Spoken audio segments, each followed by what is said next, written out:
جمهور النادي الاهلي نفسه اندهش.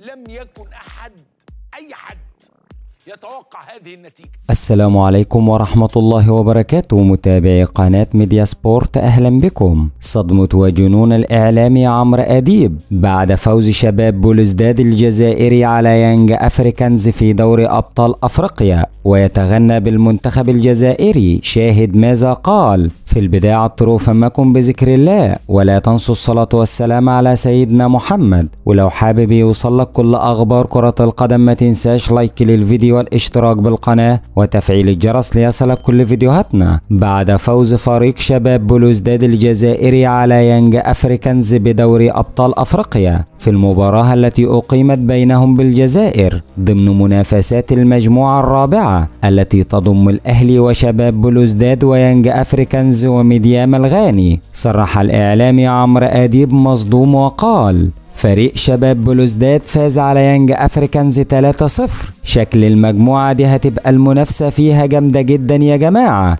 أنا شفت مباراة شباب بلوزداد مع يانج أفريكانز، والفريق الجزائري فريق جامد وعنده لعيبة إمكانياتها عالية جدا. أنا خايف على الأهلي من فريق شباب بلوزداد. الفريق الجزائري بفوزه على يانج أفريكانز بقى أول المجموعة، وفرق الجزائر لما بتتصدر وتكون أول المجموعة بيبقى صعب إنها تفرط في صدارة المجموعة زي المنتخب الجزائري بالظبط.